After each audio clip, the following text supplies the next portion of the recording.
Good morning. It is Tuesday, July 16th, and today is the memorial of Our Lady of Mount Carmel. This is Michigan Mornings from Ave Maria Radio and the Ave Maria Radio app. I'm Matthew Handley. Coming up, I have details on a local pilgrimage this weekend, but first your local weather and this news.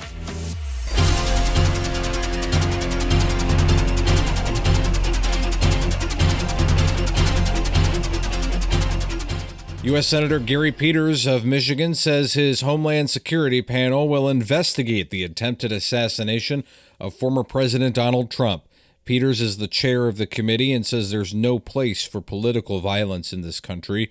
The Bloomfield Township Democrat and Republican Senator Rand Paul of Kentucky have requested FBI Director Christopher Wray and the Homeland Security Secretary Alejandro Mayorkas give them an urgent briefing by next Thursday. An alternate juror in Michael Jackson Bolanos murder trial will replace a woman who had a previously scheduled vacation starting today. Brian Brown is his lead defense attorney and is looking forward to a new juror being seated. I believe that hopefully it should shake things up and, a fresh voice to get to the root of the problem. That problem is that jurors have been deadlocked since Friday. Two other jurors say they have conflicts today, with one having a child care issue and the other having a doctor's appointment. Jackson Bolanos is charged with killing Detroit Synagogue President Samantha Woll in October. Catholic therapists here in Michigan are challenging a state law banning conversion therapy, saying it restricts their ability to provide counseling to children who have symptoms of gender dysphoria. The case is being brought by Emily McJones, a therapist in Lansing, and a Catholic Charities counseling ministry, and they're being represented by the D.C. law firm Beckett. McJones said in her suit that the state is threatening to take her license away if she provides therapy rooted in her Catholic faith. Governor Gretchen Whitmer has not yet commented on the lawsuit. The Kent County Health Department has confirmed Jamestown Canyon virus in a mosquito from a testing pool in the 49504 zip code that covers part of northwest Grand Rapids and southeast Walker. Health Department Supervising Sanitarian Brendan Earle says the virus was found in Kent County in 2021 in the same trap location, and there were 6 human cases in the state that year. Our point is just not to scare people from going outside, it's just to have a general awareness that these viruses are out in the environment. JCV can spread from mosquitoes to people and can be deadly. No human cases have been confirmed in Michigan this year. And a Grand Haven man has pled guilty to conducting a criminal enterprise for stealing and selling thousands of Meyer M-Perks account logins. Nicholas Moy had 7 felony charges of identity theft and one of using a computer to commit a crime dropped. Moy will forfeit around $630,000 in cryptocurrency, and he will be sentenced on September 5th and faces 20 years in prison. This is Michigan Mornings. Now this. Ave Maria in the afternoon, premiering July 15th with Dr. Marcus Peter.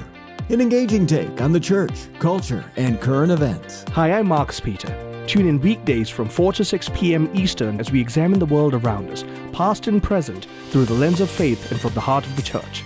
So join me in conversation with our guests and call in with your questions. Tune in starting Monday, July 15th as we navigate the culture on this EWTN radio station. Showers are likely in Detroit today, and there's also the possibility of a thunderstorm. Our high will reach 86. Tonight we'll have partly cloudy skies and lows around 67. Tomorrow will be nicer, setting a trend for the rest of the week. We'll have mostly sunny skies, and highs will reach 80. Thursday will be mostly sunny with highs in the mid-70s, and Friday will be sunny with highs around 80.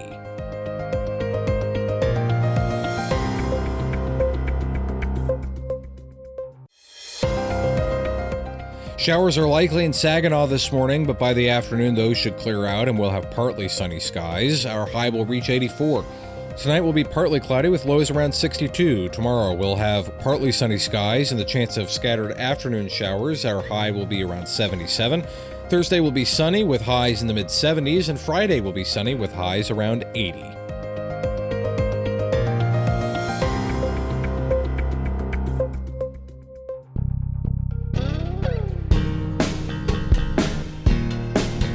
Joe Boggs, president of the Father Gabriel Richard Guild, joined Teresa Tomeo on Catholic Connection to discuss the upcoming Rise from Ashes pilgrimage and where the name came from. So the title comes from Father Gabriel Richard saying right after the Great Fire of 1805 in Detroit, actually a lot of people wanted to abandon the city.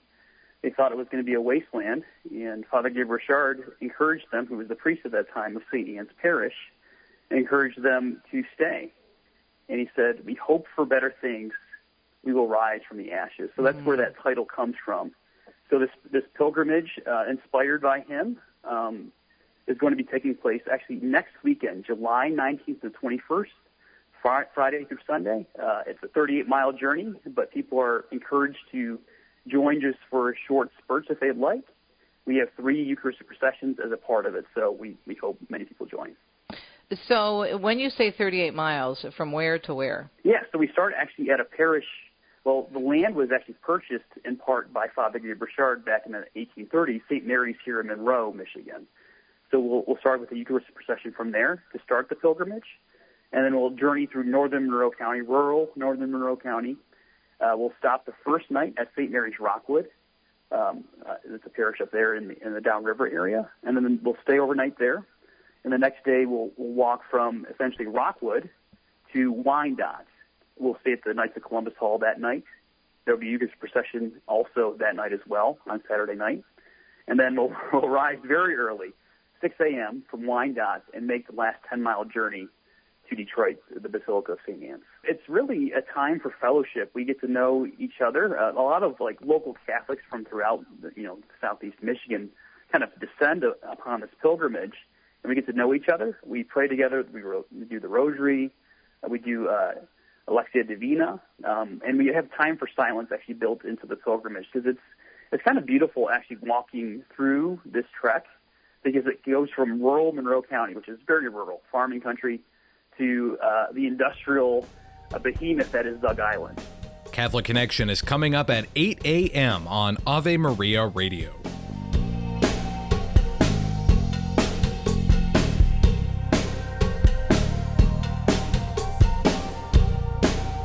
That does it for this edition of Michigan Mornings on a Tuesday. I'm Matthew Handley. You can stay connected with me on X. I'm at Radio Handley, and Lord willing, I'll talk to you again tomorrow. Until then, goodbye.